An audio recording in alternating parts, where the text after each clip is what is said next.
Et salut à tous les amis, j'espère que vous allez super bien, moi ça va super, je suis hyper en forme, je suis hyper excité. Ça y est, c'est le grand jour, on va parler de PSG Barça.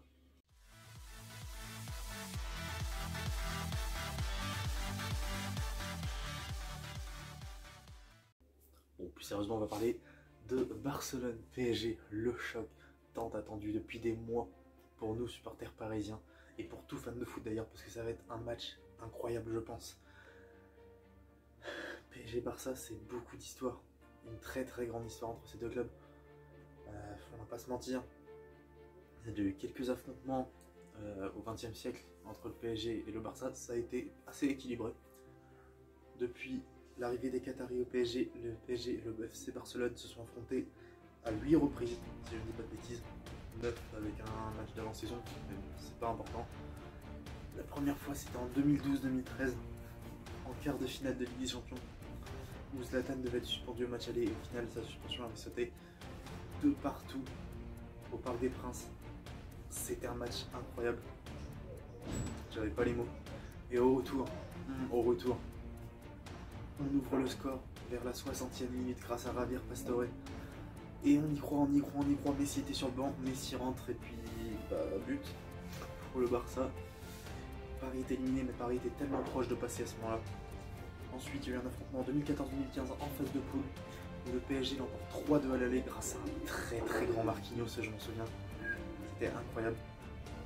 Et au retour, le Paris Saint-Germain a s'incliné 3-1 au Camp Nou. Ensuite, ils se sont affrontés une nouvelle fois en quart de finale de la Ligue des Champions en 2014-2015 justement, en mars 2015, mars-avril 2015. Paris perd 2-0 à Barcelone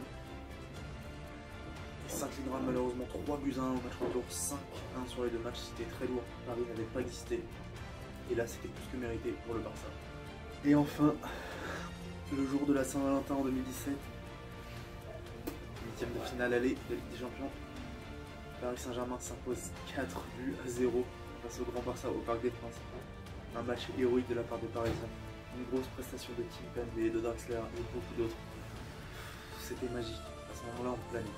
4-0 le Barça au Parc, c'était incroyable. Et puis c'était une très grande performance, sachant que peu de gens ont déjà battu 4-0 le Barça. C'était incroyable.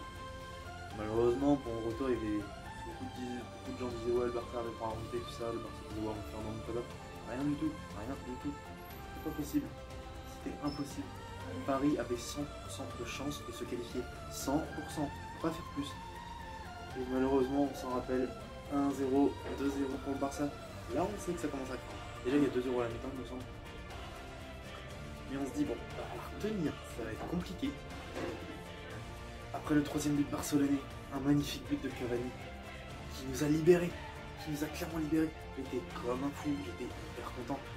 J'ai sauté de joie partout, je me disais c'est terminé, c'est impossible, ils ne peuvent plus revenir. Il faudrait qu'il marque encore 3 buts. À la 87e minute, il y a toujours 3-1. La vérité dans le sac. Et au final, Neymar notamment, et puis Sergio Roberto, qui marque à la dernière minute du temps additionnel. Enfin, au-delà de la dernière minute du temps additionnel d'ailleurs. On s'est pris 3 buts en 7 minutes. Bref, la remontada est un souvenir douloureux. Difficile, j'ai pas les mots. J'ai pas envie de me prendre la tête là-dessus. Ça faisait vraiment mal. Donc voilà, le Barça l'a toujours plus ou moins emporté sur nos confrontations. D'ailleurs toujours en fait, il n'y a pas de toujours plus ou moins. Le Barça l'a toujours emporté sur nos confrontations, mais cette année il va falloir faire fort. Cette année il va falloir faire mal. On ne peut pas encore se faire éliminer en 8e. On a une grosse équipe, on a des ambitions à tenir, on a un bon entraîneur. Le Barça cette année sont plus prenables que jamais. Même s'il va falloir faire très attention, parce que Griezmann revient fort. Dembélé est à un des meilleurs niveaux qu'il n'a jamais été, il est épargné par les blessures en ce moment. Messi, ça reste Messi, on sait de dont il est capable. Messi en ce moment c'est du très lourd, ça fait mal. On a la chance par contre qu'Ansu Fati soit blessé, que Gérard Piqué soit blessé côté barcelonais, pour ne citer que. Le Barça déplore pas mal de blessures, on a assez de chance. Heureusement, on ne peut pas parler de chance pour cette blessure parce qu'il faut aider la blessure à aucun joueur. Mais on peut quand même s'estimer heureux que le Barça est beaucoup blessé. Et surtout qu'il sera en hyper grande forme en ce moment, même si comme j'ai dit ces derniers temps ça revenait beaucoup mieux. Et avec leur entraîneur Ronald Koeman qui m'a un peu confiance, qui a un peu de charisme. Et il a un vrai caractère de con, je le déteste. J'adorais le joueur, franchement, je respectais énormément le joueur, un très grand joueur. Mais l'entraîneur, par contre, je ne peux pas le respecter. Côté parisien, ça fait mal, ça fait très mal. On va déplorer les blessures, malheureusement, d'Angel Di Maria qui s'est blessé il y a de cela déjà plus d'une semaine, même 2 maintenant je crois. C'est difficile parce que Di Maria, il est pas dans la meilleure saison de sa vie, clairement. Mais il est capable de distiller des caviars sortis d'ailleurs. Il est capable de sortir des matchs venus d'ailleurs. D'un seul coup comme ça, quand tu t'y attends pas, Di Maria, ça peut être un génie.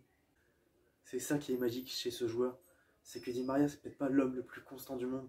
Mais quand il est là pour faire mal, il est là pour faire mal. Et Di Maria, dans les grands matchs, il nous aura rarement déçus. Et ça, il faut pas l'oublier. Ça, il faut pas l'oublier. Par exemple, on va citer l'année dernière, en début de saison, contre le Real Madrid, en phase de poule, 3-0 pour le Paris Saint-Germain en l'absence de Neymar et d'Mbappé. C'est Di Maria qui prend ses responsabilités. C'est Di Maria qui nous sort un énorme match. Malheureusement, il ne sera pas là du coup. Donc c'est un gros manque pour le PSG de se dire qu'il n'y aura pas Di Maria. Mais si c'était que ça irait. Si c'était que ça irait. Après, on a d'autres joueurs qui seront peut-être pas là, mais c'est pas non plus primordiaux. Comme Konana de moi qui revient à peine de sa remise du Covid. Petit Pembele qui est encore en Covid, bon, c'est pas très grave. Mais j'ai pas les mots malheureusement. On a évidemment Neymar qui s'est blessé contre Caen mercredi dernier. Les rageux diront ouais, Neymar toujours blessé. Il s'est pris un vrai coup. Je peux rien dire, il s'est vraiment pris un vrai coup dans les adducteurs. Et après j'aurais été à la place de Pochettino, j'aurais pas fait jouer ce match de Coupe de France, ça ne servait à rien. C'est quand en face, ils ont fait un très bon match d'ailleurs les Canets, il faut les respecter. Mais c'était quand en face, Neymar il a besoin de repos de temps en temps, il a besoin de ménager. Surtout avant de telles échéances. On sait très bien qu'il y avait un risque énorme. Il a pris ce risque, ben voilà, il nous a fait punir, clairement. Et j'ai pas les mots. J'ai pas les mots, Neymar va tellement nous manquer. Donc voilà, j'ai pas les mots. Neymar, ok, les 2 premières saisons qu'il était à Paris, il se donnait pas. Il n'aimait pas encore le club. Il était là, au final, il se faisait tout le temps critiquer et tout. Il n'y avait rien de bien pour lui et il était tout le temps blessé. Donc c'était compréhensible qu'il voulait quitter le club. Mais là, ça fait plus d'1 an et demi qu'il aime le club. Il se sent bien à Paris. Après l'épisode de son faux départ au Barça en 2019, depuis, on sent qu'il a de l'amour pour ce club. Il l'a dit récemment d'ailleurs. Il a déclaré récemment qu'il aime le PSG, qu'il se sent bien à Paris et qu'il veut rester longtemps au PSG. Et d'ailleurs, il va très probablement même, les rumeurs courent de plus en plus, qu'il va prolonger son contrat jusqu'en 2025 avec le PSG. C'est preuve qu'il veut s'engager pour longtemps. Et donc là, Neymar, un joueur de cette trempe-là, qui fait partie du top 5 mondial pour moi, il veut pas louper ce genre de match. Il a aucune envie de louper ce genre de match. Et croyez pas que c'est qu'il a fait exprès de se blesser. Neymar, il est triste. Il est triste de se blesser pour ce genre de match parce qu'il aime ce genre de match. En plus, le Barça, tout ça qui lui réclame de l'argent, machin. Il aurait voulu jouer contre le Barça, c'est certain. C'est certain. Surtout que l'année dernière, il voulait retourner au Barça en 2019. Le Barça ne s'est pas donné pour lui. Donc voilà, malheureusement, Neymar ne sera pas là pour ce match aller. On espère qu'il sera là au retour. Il y a des chances pour qu'il soit là au retour. Et il devra manquer le rythme a priori, donc ça va être très compliqué. En tout cas, le Paris Saint-Germain est prêt, quoi qu'il arrive. C'est l'heure d'Mbappé d'exploser. C'est l'heure de montrer de sa part qu'il peut être un très grand joueur décisif dans les grands matchs.